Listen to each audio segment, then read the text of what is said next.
require more of a down payment. On a single family home, the minimum that we will offer is 15% down. Most banks only offer 20% down, so the 15% down is a good option for some investors that don't want to put the full 20% down. Okay. If you do put 15% down, there of course is mortgage insurance, but it's usually pretty minimal because you're putting almost 20%. You're just putting the 15% down. Okay. Credit scores for that typically need to start at a 620. The better the credit, the better the rate. And interest rates on investment properties are about 1% to 1.5% higher than the normal owner-occupied. It just depends on how good your credit score is. So right now, a normal owner-occupied rate is in the low 4s, so let's say 4.25. So investment property is really looking at like low 5s. Okay. In terms of qualifying for the investment property, we do look at the future rental income of the property. So that helps the borrower to qualify because we'll offset the payment with future rental income. Not every bank will do that. So it's just important to know that, especially if you have investors that are trying to buy multiple properties back to back to back, they want to be able to qualify using the future rental income because otherwise they couldn't qualify for 5 different houses.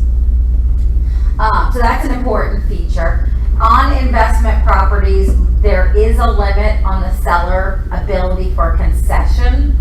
Normal owner-occupied, maybe it's 3%, 6%, etc.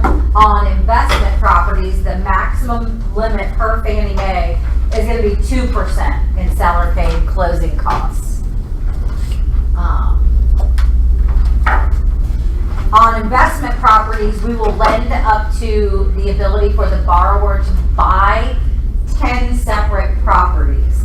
So they can have 10 financed houses, and that's their max limit. That's a Fannie Mae guideline. Some banks have overlays. I know like Bank of America has an overlay of 6. So having the ability to go the full way to 10 is important for serious investors that want multiple properties. When it comes to investment properties, the 15% down option is an option for the single family. Once you get into duplexes, triplexes, and quadruplexes, it's 25% as the down payment. So anytime you have multifamily and it's an investor, it's a little bit more down payment. What was it again? 25% Okay. for 2 to 4 units. Okay. And anything above 4 units, that's considered commercial. So if you're looking at an apartment building or something like that, that's a commercial loan, not a residential loan. Okay. What questions do you guys have? Because you may already have some ideas working with investors. So you guys have loans where they don't have to put 20% down, they can only put 15? Yep, 15. That's awesome. And that's unique to Supreme. That's not a every bank kind of thing. Right. Most people do, most banks require the 20%. That's pretty cool though. Yeah, I mean, for 15% down, that's pretty awesome. And using the future rental income, that's really key. Well, yeah. So that's really important. Because that we do otherwise you that. can't. I mean, we Yeah, you just can't afford, I mean, very Right. few people can qualify for 5 separate house payments. Yeah. So, Not yeah. me, definitely. Yeah, so that's a definitely So important. basically, if I have somebody, I could email you guys, make an introduction. Yep. And we go from there. Yeah, Okay. we'll take it from Right. there. Yeah, a lot of the agents will email introduce us and put in the email our phone number and their phone number so that we can connect on email and on phone. But yeah, I mean, it's I'll do that. fantastic opportunity. And a lot of these multi-unit 2, 3, 4 duplex, triplex, quadruplex, those are very lucrative. You know, if you have 4 people paying $800 on each side of the unit, that's really attractive for investors. See, I have a guy who wants to get going on investing, taking the equity of his primary residence to use as investment funds. Uh-huh. And basically, he wants his kids to live in there. And I was thinking, I mean, I haven't told him that, but it would be like a duplex, triplex, whatever. You know, have the kids in one unit and make money off the other, and then who knows what you want to do. I mean, Yeah. okay, I will get with him, and then who do I pick? It doesn't matter. No, I know. I will throw Yeah. up the business cards. Yeah, we're- you know, Okay, whatever yeah. falls. So. Yep, so that totally works. The other thing with investment property is they really do need to have some reserves, like additional assets. Not just the equity in their home, right? You can use the equity in your home, that's Okay. not a problem. But like when you go to closing on owner occupied, sometimes the customers will have zero money left in their bank account after the closing. With investment properties, we do like to see you've got some money left over. Yeah, at least You know, because you're gonna have Yeah. to float a couple of mortgages. So Like yeah, I know. Yeah, Well, yeah, I mean, your risk is crazy. right. Yeah. And investment risk is even higher. Yeah. Yeah. So, But yeah, I mean that's pretty much the nuts and bolts. Let me of ask it. you this, though. Sure. I mean, that's a very low credit score. 620. Yeah. Yeah. it's not I mean, high. some people go with like 580, and it's like, what does that show you? I mean, it shows you a lot, right? Yeah, it does. Why is it so low? I mean, otherwise 620. That's what Fannie Mae put as their guideline, minimum. and that's what you guys do. But Period. there's an automated underwriting system that looks at the entire loan. Right. So they'll look at, how much do you have in income? How much do you have in assets? What's your credit score? And then it'll tell you like, yes, it's approvable or no, it's not Gotcha. approvable. But we can also get people's credit scores up using the credit simulator. I mean, I've gotten people's credit scores up 100 points before. You want to work on mine? have to, Sure. yeah. Yeah. I'm just asking. So, I mean, you just need to know what's on the credit report. Yeah. Some things need to be deleted sometimes if they're incorrect. Right. Sometimes credit card bills need to be paid down. Sometimes late payments can be removed.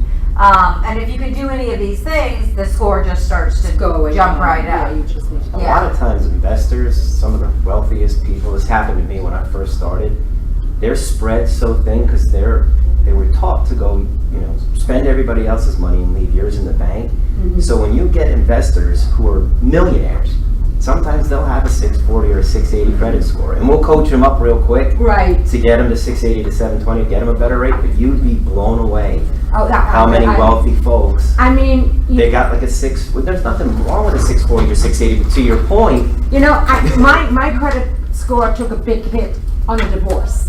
oh yeah, I mean, that'll happen. I can't do anything about it. You know what I'm saying? I've There's seen that- it.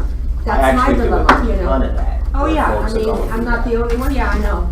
Wait, Okay. did you have a question? Yes. Yeah, I have a question. So this 15% is, I really love this, by the way I keep harping on it. But if we have a client that doesn't have check stubs, they have a large amount of cash deposits, would they still fit the criteria for this particular loan?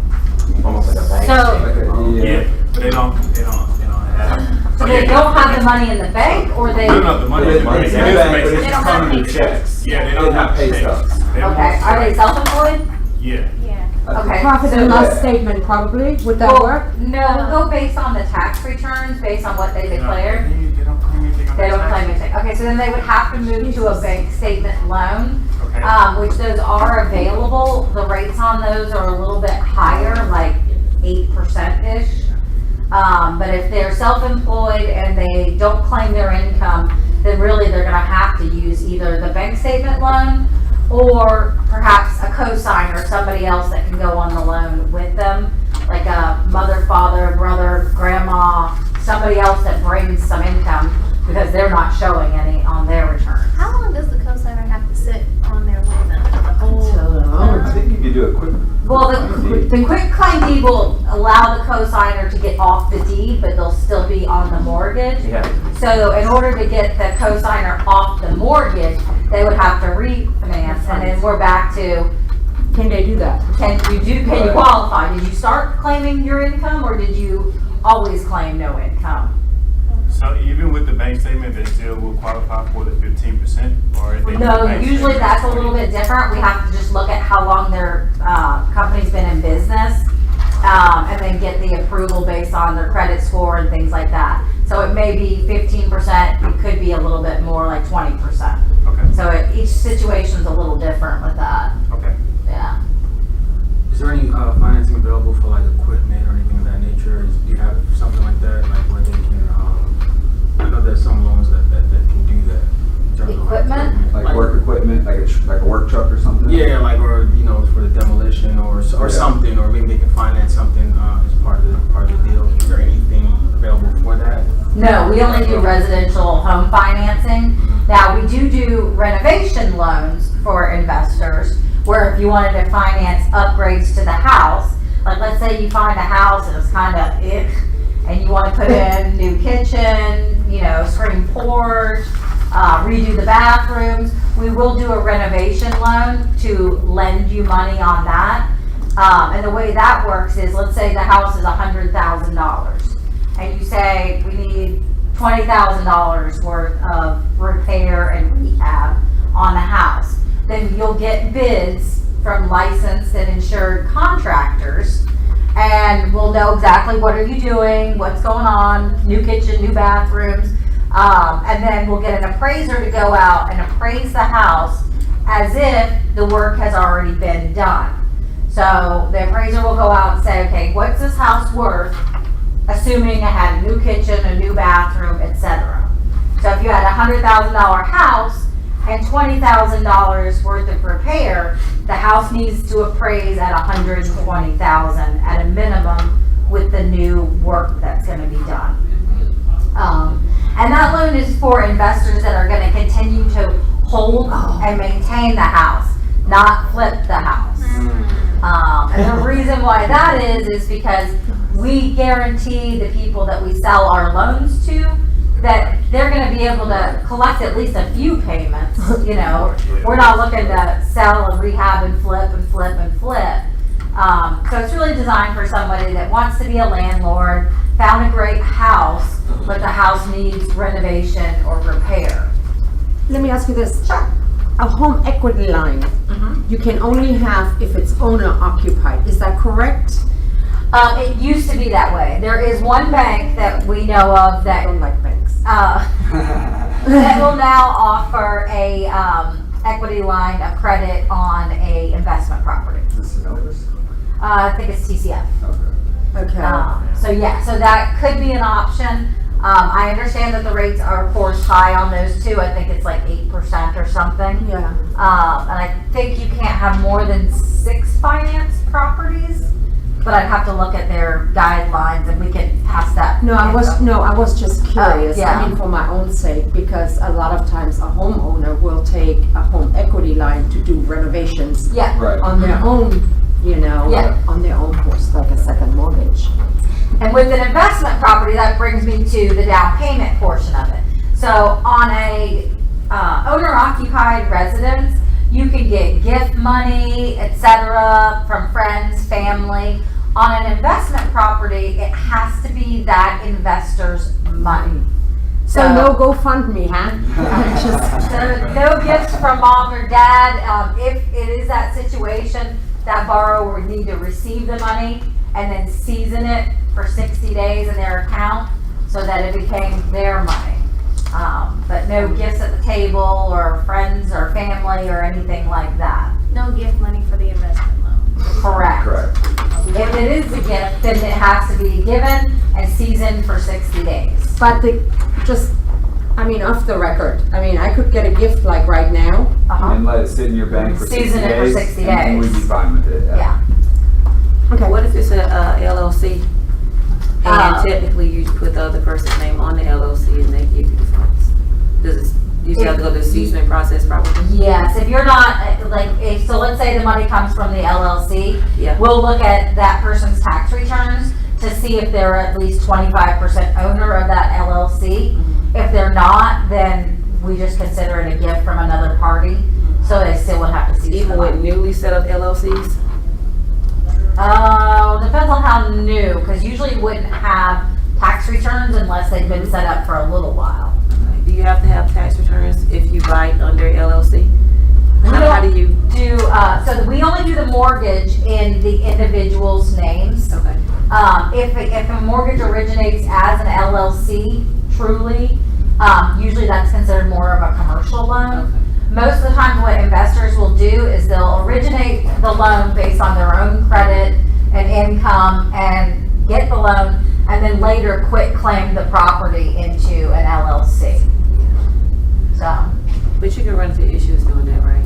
With You your title can, insurance. when you quit claim it to an LLC, for one, that's a change in title. Yeah. So if you were going to sell it, nobody can get an FHA loan for 90 days because now you've switched the title.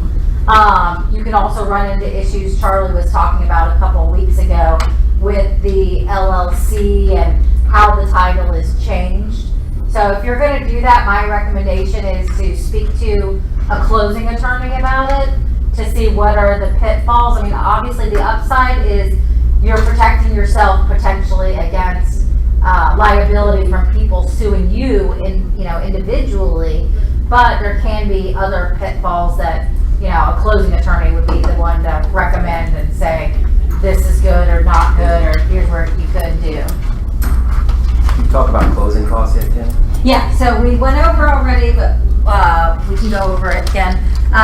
The max seller contribution is 2% in closing costs. So that's the limit on any concessions that the seller can give that investor, which means that most likely your investor needs to not only have the down payment, but some money left over for remaining closing costs and or escrows and prepays. What percentage again? 2%. Oh. And that's a Fannie Mae limit, that's not our limit. And what you'll see is we follow Fannie Mae's rules as close as we can. We don't have overlays like the big banks. So anything usually is, if it's a rule, it's a Fannie Mae rule. And you guys have to do that in order for you to resell the loan, right? Yes, in order for it to be a saleable and tradable loan, Then you have to go by their guidelines. Gotcha. Did you have a question? You may have covered this, came in. Yeah, no problem. What you got? When it comes to qualifying, do you look at the investment income on the property? Yes, we do.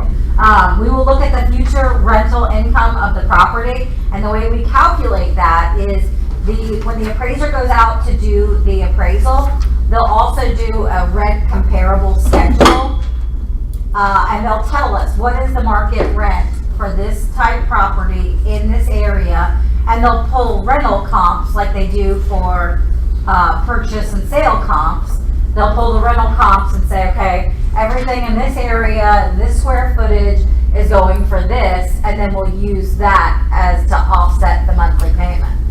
And that's how a lot of investors do qualify to continue to buy homes is, they don't have these homes necessarily rented before they purchase them. So by using the rent comparable, we're able to offset the payment and then they can qualify. But if they aren't already rented, then they'll take a look at those leases. Yeah, if it's already rented, then we'll take a look at the lease and when it expires and what the amount is, etc., and use that. Okay, so just to clarify on that one, are you saying that basically you'll be able to qualify because you're using the income the future income that's coming from that property is going to help you to better qualify, just based on your ratios where you are, where you could have been struggling? Oh, that's good. Yeah, so we're not gonna count that house against you necessarily, because, assuming that the rent covers pretty much the payment, so then that's how investors can continue to buy. That's not an every mortgage company thing, that's a Supreme lending thing. Some of the bigger banks make sure that you count the full payment against the person and don't give them credit for the rental income. So, but we do offset it. And I mentioned earlier too, we will do up to 10 financed properties. So what that means is you can have 10 separate homes that have financing, which is the Fannie Mae limit is 10 financed properties. Some of the bigger banks like Bank of America, I know, they only allow for 6. So we'll go straight on up to the full 10 limit on finance properties. Regardless of the total dollar amount. Yes, So, yeah, 10, you've got $2 million worth of property. Yep. You would finance that. and it's only finance properties, so if these investors pay them off, then they can continue to purchase. And we said that, we do up to 4 units on an individual property. So that's single family, duplex, triplex, and quadruplex. After quadruplex comes apartment building, and that's commercial. But you also do non-conforming, right? Yeah. We do, It's 10 plus unlimited, right? you mean non-conforming loans? Yes, we do non-conforming loans. And I think this investment property flyer with the That's what I was blue sky, looking at, yeah, Okay. it has that on there. I forget, what is What does this non-conforming? mean? Where it says Anytime you're over the conforming loan limit, which is 484 and 350, that's cash out? considered non-conforming. The jumbo, most people Yes. are just Refinance, jumbo. is that what it's referring to? LTV. Loan to value and combined loan One to value. says 1 unit cash out and 2 to 4. What's Right there. what's that about? So 1 unit is the 85% we talked about on the purchase. Cash out is if you're refinancing and you already own the property, we'll go up to 75% loan to value. And then on the 2 to 4 units, that's your duplex, your triplex, and your quadruplex, the 25% down payment is the minimum on those. Yep. So if you own the property and you're refinancing with that cash out one, that person needs to have 25% Equity. equity. Yeah. Okay. Is condos excluded from this? Nope, and condos are fine. Okay, Now those are fine. cool. I have a question. Sure. That's a lot of questions. No, keep them coming, because I'm running out of material, so. With the qualifying and basically having the money to put down, Uh-huh. can you also pull money from lines of credit? You can as long as it's a secured line of credit. So for example, if you have a home equity line on your primary residence, it's secured to your house, that's okay. If you're pulling it on a line of credit on a credit card, that's not okay. Like a line of credit, like I have a line of credit with my bank. Like, it's not a credit card, but it's not secure, it's not. It's a personal loan. Yeah, it's a personal line of credit. So, If it's not tied to a residence or something Yeah. like that, then you can't use it. But then let's think, like, okay, if we really wanted to use this and get creative, yeah, maybe we pull it out and season it in the bank for 60 days, and then turns out it's your money, and as long as your ratio is okay, right? It's gonna- because you'll have to account for the line of credit payment. Yeah. But then after 60 days, that's fair game, your money. I like the way you think. Yeah, I was just about to say, it's like, yeah, creativity, that's the key here. So I've got an investor that is actually in California, San Diego. Okay. He's got a money guy, Mhm. lender, Okay. but he's got himself set up as an LLC. And I've heard what you said before in terms of what Supreme Lending would do or could do. I'm thinking maybe he should talk with you about doing it a different way. In terms of- I think he would get better options. Yeah, When you buy a house as an LLC and go with a commercial loan, you're very limited into like what banks will do that loan, what are the down payment options, the interest rates can be higher, so I would say, I would always tell people, if you can purchase in your personal name, that's gonna be the way to go. well, maybe that plus the combination of the quit claim deed that you Yeah. said. Yeah, and then you just put quit claim it into the LLC, Yeah, yeah. so I should talk to you, or Yep, any of us are fine. would it be better to talk to one of you or someone, your counterparts in California? Is it the property in California? If the property's in Georgia, it would be one of us. Yeah, the property is in Atlanta. We'll be in Atlanta. Yeah, then any of us would be great. Okay. Question about reserves. Sure. What is that referring to, reserve apartments? So reserves are that you'll have the ability to have some additional assets Right. outside of this transaction.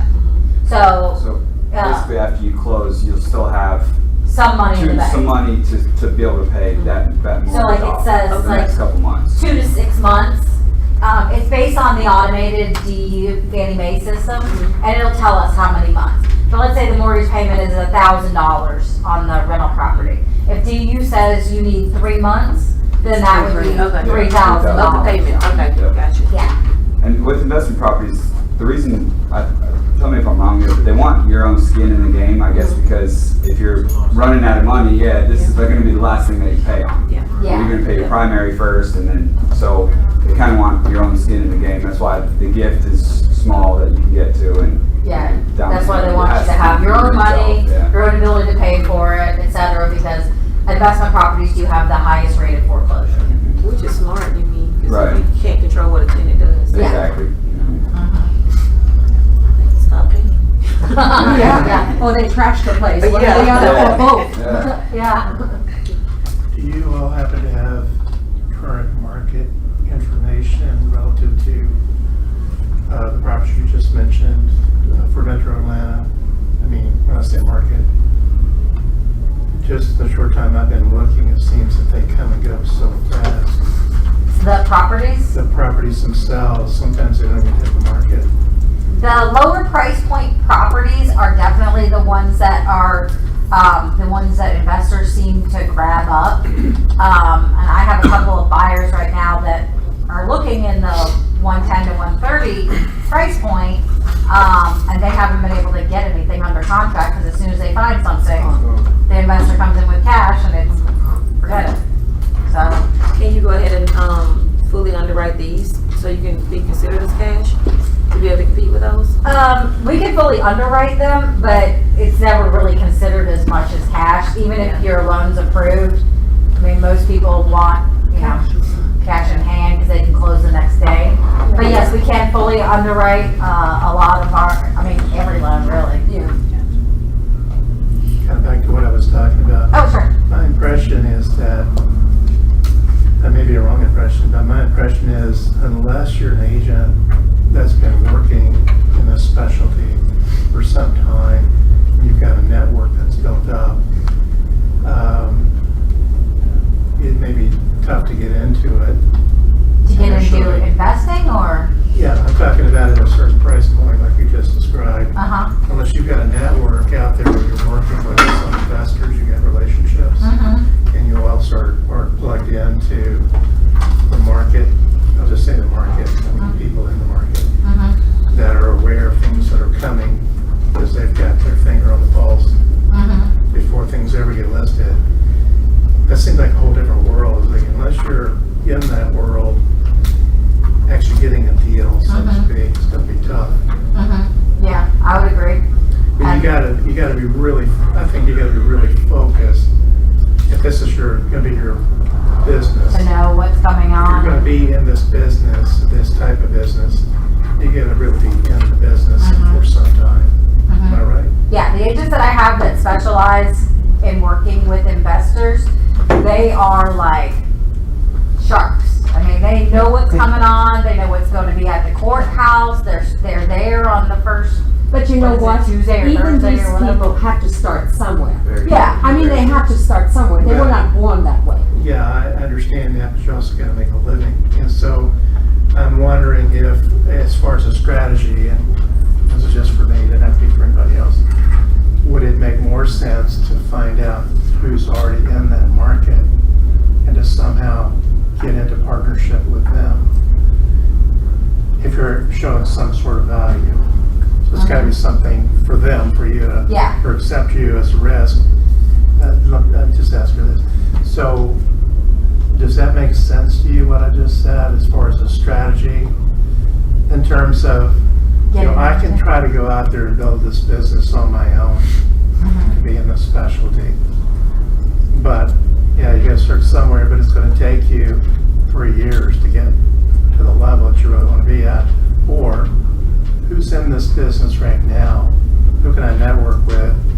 Who can I partner up with? And there's a value proposition. I can So, give you the name of somebody if you want to talk to them. But I mean, what would you say if I I want think to that get one working big with value investors what would It would probably be researching the properties Okay.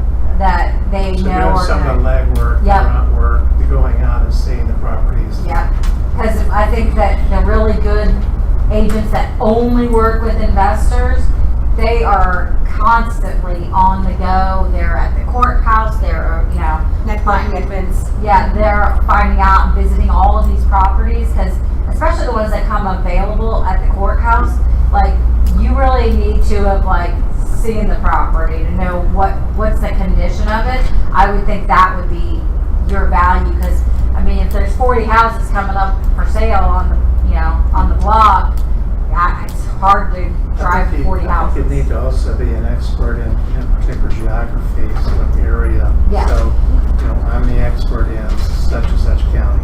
Mhm. Well, there's a gal that we used to do a ton of work with, and maybe this is who you're gonna mention. I won't say her name, I'll let you do it. But her whole value proposition is her team, her contractors to fix the repairs once she looks at the properties. She may not even see them, but she has people on her team that she'll send out and say, okay, you gotta call Dave, the general contractor, because he's gotta do boom, boom, boom. So when you go and you talk to these these investor folks, you say, I'm bringing this to the whole table. It's not just me, it's we can fix this. I've got my lender, I've got Supreme. Because most investors, all they want to do is invest. Like, they don't want to know about the general They don't care. contractor. So that, to me, is what the realtors that I see that bury themselves in it, that's what they have. They have the So, one-stop May I shop. throw something in there? Sure. DY Smart taught a class just on exactly the questions you were asking for. There is a group, it's called Half and Once, which meets every Thursday from 1:30 to 3:30 at the Five Seasons Pouring at the Grotto. He told me when he started out, the same, there's another guy, his name is Vincent Brain. He sat there every Thursday for 2 hours networking. And that's how he built his business. That's where I go. And he's a great person to talk to. Now, my question to him, I was asking him, I said, would you share contractors' information? Because that is the key. And he goes like, sorry man, can't have it. I'm not sharing my contractors because that's his reputation. That's that's his team, Yeah. And you gotta find that. And my understanding is if you go to the Halves and Once meeting, that's exactly where you will find it. It's not a quick fix. I mean, you may be lucky. You may walk in and you nail it on day one. But my understanding was these two guys, that's all they do. That's all they do. They make a ton of money.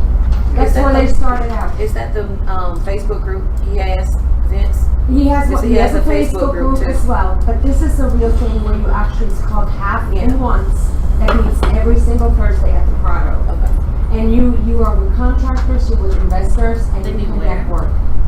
I mean, The Prado. The product. it's right on Roswell Road. The other thing is there's a place called Meetups. If you Google Meetups, you find groups and networking groups of the wazoo for everything possible in the area you want to go. But no, talk to him. And he also teaches investing class on different days here. I don't think I'm gonna get into this business, to be quite honest.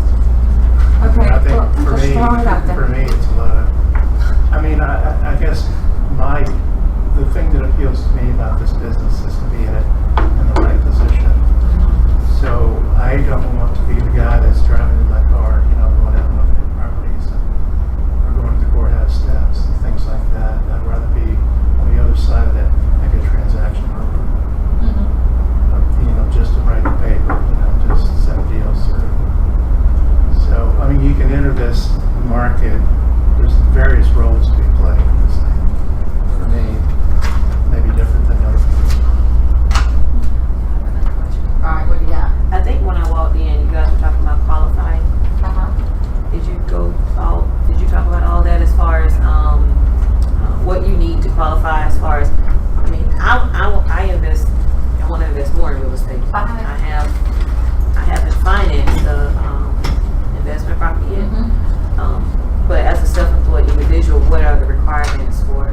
The qualifying? Yes. So we'll look at 2 years of tax returns. If possible, sometimes we can get a 1-year waiver.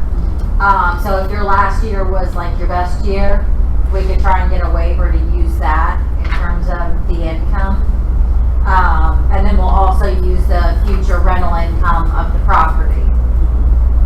So that'll be how we qualify in terms of debt and income and things like that. An interesting thing to note, which can be important not only for qualifying for investors, but as you all as business owners. So if you have a separate bank account that is your business account, let's just say it's ABC LLC, any debts that you pay out of that account are not counted against you personally. So if you want to pay your car payment out of that LLC account, we will not count that as a debt against you personally, as long as that debt has been paid out of that account for 12 months and it's in good standings on time, not So start moving cash now. start paying. I have clients that I literally have closed loans for Yeah. that they pay their credit cards out of there, they pay their car Cars. loans Yeah. out of there, And it's not counted toward. and we will not count it. Even as though it's So on is your that- personal credit report? Correct. And does that apply to personal home purchases too? Yep, absolutely. So it's just paying that. So instead of having the debt tied to For the that office, right? organization, Now I just got a paying the debt. Just paying the debt. So the debt's on your personal credit report. You're paying it on time. For 12 months, it comes out of your business LLC account. We will not count that debt against you. So is that the same rule if you were buying a personal home? Yes, Yes. Mhm. same rule. So I had a guy not long ago, Kim and I were working on it. He got qualified because his work truck was actually paid through his business for the past 12 months, so we could take that payment out, and it ended up getting him qualified. So Because I know for me, I have student loans and credit cards and a car. With Oh, those you're three great. things Great. don't make me qualified. But had I known that, You could have I had could it. Even all I student did was loans, one you to can pay disappear out. in order to qualify. yeah, exactly. Yeah. Does it If have to that be car 12 was paid through Has to be 12 months. 12 months, you could take that And off. Fannie Now, Mae is here, very you're- strict you're- about it. You're Has to working be a 12. full-time job. I There don't you go. work a full-time job. Let's get going in a But if I work a year. full-time job and I wrote seed money checks into my business account and then paid that, would that still work or no? What did you do? So let's just say, you're not profitable in your real estate business at the moment, but you work a full-time job. And so Uh-huh. you fund your business through your full-time job. And so, you know how you have to, what is it? It's like a seed money check. You write yourself a check from your personal account into your business account. And then you still, I'm just trying to think. And then you guys, so you Okay, guys, and they then can pay funnel all it from your- the yeah. business account? Yeah. But why wouldn't you do direct deposit to your business account? I see what you're saying. Yeah, it's Yeah. she And moves the money. Yeah, and I believe that you could do that. I Yeah. don't think there would be. As long as you still had the full-time job, I'm guessing. If it's cash, Yeah. your tax fees will consider. So- But I agree with what he's Put saying. cash in your business account. To write a check is different. Okay, I'm just curious.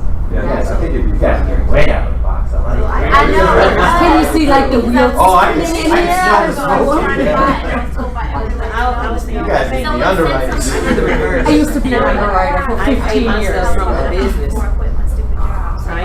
I I paid got myself from my business to my personal Okay. to pay my bills, like my car. Right. But technically, my business is paying, it's paying for it, so that still won't count even. We'd have So I to moved it? see how much money was transferring, but they really do like it to go out of the business. I have it clearly labeled. Every time I pay myself personally for my business, it's labeled as salary. And then it goes to that transfers to my personal account. And then you'll see where then I'm paying different bills out of my personal account. But it comes from my business to my personal as salary. We can always ask the underwriter to see how clear we could match it up and see if that would work. I would suggest you start paying it out of the business though, going forward, because I think you'll have more flexibility with not having to have it count. Because to move it to the personal, that would be a big exception that the underwriter would have to approve. But if you just start paying it out of the business account, then that's clearly meets Fannie Mae's guidelines. Isn't an exception if you own the vehicle for less than 12 months? And If you have owned the vehicle for less than 12 months, then we would look at if you had a previous vehicle that you had, like, let's say you traded in this Toyota to get this Honda, but you only had the Honda for 6 months, then we would need to see the 6 months of the Honda and plus 6 to 12 months of the Toyota. So you basically swap one asset and liability for another. Okay. So you still need to have the 12 months of it being You see, I'm trying to get around that. withdrawn. So I'm gonna sell my car, Okay. okay? I'm not gonna trade it in. I'm gonna sell my car and I'm gonna buy a new car. Okay. Same thing. And I don't know, but can I buy that car in my business, under my business, instead of buying it personally? Will that? You also have to be careful. And this is just a different thing. I used to work in P&L insurance. Because if you buy it out, if you buy a business car, your insurance rate will go up on the, you will have a business rate, not a personal rate anymore, on the insurance side. But that's a whole different thing. Yeah, I don't know anything about car loans, so I don't know if you could buy it in your business name. But if that was possible, if it was purchased through my business, then it won't be on my, it won't be me paying for it personally, it'll be my business paying for it. So does that work? Well, I don't know how they do car loans, so I don't know if you purchase it as a business, if they put it on your individual credit or not. Probably. If they put it on your individual credit, then you still need 12 months history of the car being Even if paid. this in the business name? Yeah, because it's on your personal credit. I think they run two. Do you have a federal tax ID? Okay. Yep. Then it should, Usually when I I do think it things, should just go under the federal tax ID because we had company cars too. Under a federal tax ID, you should be able to. usually when I do things for But then business, again- it runs personal to secure. It still runs my personal, but it will put things in, like I have a business credit card, Right. but they still wanted my social security number in addition to my EIN number. But the credit card is in the business name. It's always a little. If it's on your personal credit, then it would It'll need to show, be it'll show. coming through the business account for 12 Yeah. months to not be counted. What else? Anybody else got any? See, and it depends, with the law, I think it will depend on how much assets you have in the business, how much asset the business has. Yeah. And you probably didn't have enough, that's why they asked for your social. Yeah, that was when I started it. Yeah. See, long time that's ago. right, I Yeah. mean, if you keep going and you can really show, you're making income, I don't think they will ask for your social at that. Yeah, probably not. Yeah. But in the beginning, that would make sense. Yeah. Yep. So is there anything else needed to qualify as a self-employed individual? What's the exceptions to use 1 year? Tax return. Automated approval systems. They look at your file and they judge the risk on it based on your credit score, your assets, how long you've been self-employed, what's your income, and then the automated system will tell us 1 year or 2 years. Or it goes, Well, let's hope it doesn't go, just. Then we just fix it so it doesn't go. well, that's right, you guys can fix it, right? Massage it. Yeah. There you go. That's a nice way to say it. Do credit rescores in 10 days. Yeah. I've known her for 10 years. Some of the things that we do is pretty impressive. So, and it's all Yeah, just, it's amazing. I mean, it is amazing what you guys can do. you just gotta Because know we the think, I tools. mean, we're the box people here, right? We think, and it's like, this was awesome. I mean, this was great. Having us be an independent mortgage company and not a big bank means we can get a little creative and go outside the box. And I mean, the fact that our underwriters are right here in Alpharetta. And you can call them, And actually. I yes. can call them and get them on the phone. It means Goes that out with them and has Mexican like Right, make that go away. The last 20 Oh, years. yeah. Oh, So- yeah. means that we can try and make creative situations work that maybe perhaps the big banks would have said just no way. Because they're so big, they have their rules and that's it. There's not a lot of, They're too busy selling checking and savings. And we sell to different investors too. dig this We don't deep. we're not just Bank of America. We sell to SunTrust, Wells Fargo, Merrill Lynch. So if one company has a policy, they won't do that. we have other options. But if you're with a big bank, then That's it. what they say is what you get. Yeah. This is cool. What if you, what if you're moving, what if you want to move money through a 1031 exchange? And that money, that profit from that property hasn't been sitting in an account? But That's you have to fine. do that within 45 days, I think. so. Yeah, 1031 is fine. Oh, Because we can show that that's your asset. okay. Because you sold it. A Gotcha. 1031 is if you're an investor and you want to sell a property, but you don't want to pay taxes on the profit. So you do what's called a 1031 tax deferred exchange, and then there's limits as to how long you have to identify the next property, you have to be under contract, you have to close within a certain time frame. You never take possession of the profit. Right. It goes to a 1031 exchange Yeah, company. intermediary, and Yeah. then And they manage the process Okay. so that, an investor can sell one thing, make a good amount of refund and Yeah. return, and then move it over here without getting, Slammed hit with for a taxes. 40%. we're gonna have that Tax. class coming up soon. It's gonna be free CE, Okay. 1031 exchange class. Yeah, it's a Do great. you know when? It's gonna be in June or August. Yeah. Okay. But yeah, if you guys have scenarios you want to run by us, then call us because there's no vanilla perfect situation No, anymore. there is not. Everybody's either got something on their credit, or they have something with their income, or they have something with their spouse, or just everything. I have another Yeah. question. Sure, So can you talk more about the renovation loan? sure. Like what's all the required, when it comes to that? So for the renovation loan, usually I tell people to allow for a longer closing. Yes, we can close in 2 weeks, but anytime you get contractors involved in paperwork, it usually takes about 45 days.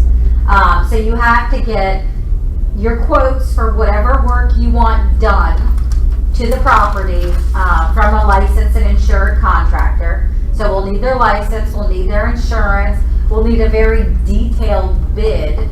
Not something that says like kitchen 30 grand. It would need to say countertops this much, cabinets this much. Labor. Yep, labor, materials, and break it all out.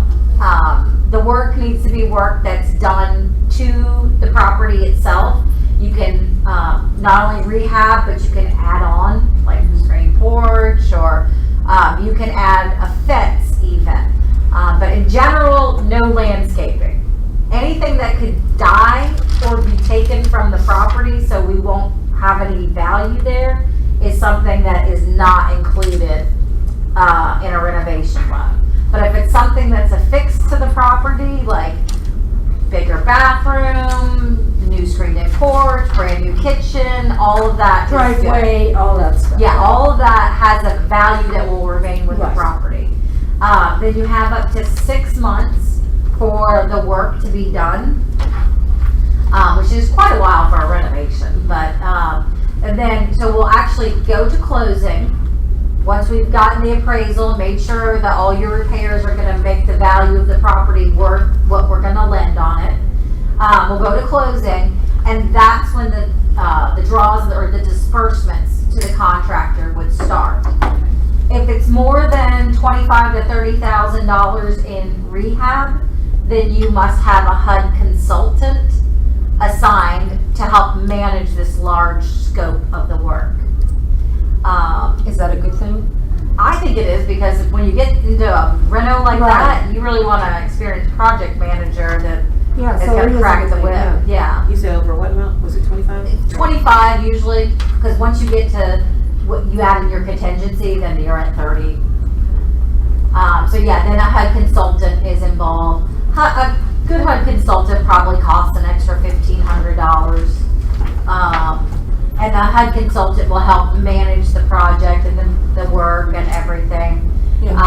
Then the work during the disbursements, we won't disperse the money until an inspection is done to make sure that the work's being done and it's up to snuff, and the buyer signs off on the work. And then usually there's 2 to 3 draws, depending on how big the rehab is, during the process for the contractors to buy materials and get paid and things like that. They're good loans. business together. Let's go to the west side. The Let's go hardest big. part on the Learn rehab about loan this. is getting the contractors Yeah. to do the paperwork. Yeah. Cause they've gotta submit the bid, they have to sign off on the draws. See, I they've think gotta- that's the key. You gotta find a Good contractor. What do you What's the typical find? down payment and that, does it depend? Because I was in a situation, or I'm in a situation right now where I wanted to buy a rehab property, but Uh-huh. I wanted it as my primary, Uh-huh. not necessarily investment. But I was having trouble finding like lending for that. And Sure. So, on a, conforming loan or traditional Fannie Mae loan, the loan limit is $384, $350. If you're doing a rehab for personal use, then you have 5% down payment. If you're doing That's it it. for for investment property, then it's still the 15%. We also have an FHA loan for rehab, which is owner occupied, and the loan limit is $379,500, and the down payment is the usual FHA 3.5%. It's personal. Yeah, personal, Is it defined to me 20 something? 203K. 203K.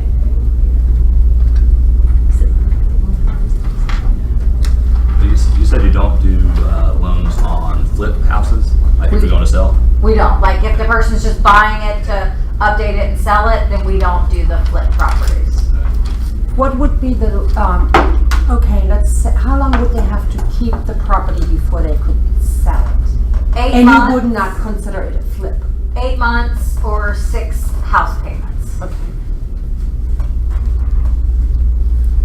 Actually, if I was doing a flip, Mhm. could I get a loan on the house and then do like a home equity line of credit for the rehab part?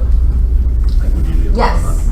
Well, we wouldn't do the loan on the house because you're gonna on, flip do a it, loan on that? but you could get a loan on a house. Some of the big banks don't have rules or guidelines on, having to have you hold the property for a while. So that's the, yeah, And then the home equity line of credit, was the one company that I knew of, I think is TCF, that's doing the investment property home equity line of credits. Or you can get a home equity line of credit on your personal house. yeah, that's what. Yeah. The contractors are key. I see what you describe all the time, because I have friends and realtors, I've done this for 20 years, that their contractors, they will not give their information. So if you know of a group, you seem to know a lot about groups where you can find maybe a younger contractor or an older contractor who has an apprentice. I mean, one of my best friends, that's what he does, but he is my best friend. And honestly, even to get him to come out and look at some stuff sometimes, they're so busy. Their connections, their agents will Exactly. not give No. his information out, because then he has to go help. Yeah. And it's kind of both ways, you know, they'll eventually cherry pick as they grow over and further into relationships and sales prices. But my point is, to your point, absolutely having, if, you know, when Doug had asked about my value proposition to investors, to me, if I was diving knee deep in that or nose deep in it, that's what I would do. You gotta have. You find the contractor first. You have the whole team, just like as you're selling residential real estate. That's what we homes. use, that's what I use, You have your because, attorney, you have your in-house lender, you have your your inspector. you Right. have your crazy people. and I have team members, you know, It's the one same of them, thing. she had her license, she You just has her gotta tweak license it for a little 44 bit. years. Yeah. So, you know, I use all these numbers, I mean, 80 years of licensed agents on the team. No, there is not one with that much, but we add them all together, and that's my value proposition, because I only have a year. Well, you just need to know You know the what I'm saying? tricks. And so Right. I Yeah. always tell folks, I'm not really that important, but, you know, give me a call, because I actually know a lot of other people that are really important and really good at what they do. And the people that we're surrounded by. I mean, Kenzie, although he's very, very young, he's several Oh, he years into knows the his career, stuff, yeah. and he grew up. That was his whole life, listening to his father just reel and do all these things. So his experience, he's been in the mortgage business longer than me. Right, well, Kind it's the of. same with Matt on my team, is Marilyn McAllister's son. Oh, I know Marilyn. Well, I yeah, his you son, know too. Marilyn, I Very mean, well. you know what I'm We've saying? known Marilyn and she's another person who's just a just bottomless pit of knowledge. Oh, I know, that's why I So when picked you her. go and you have access to this office whether it's us talking about investment properties or Marilyn and asking her something, there's things that they don't teach you in class, in school, in college.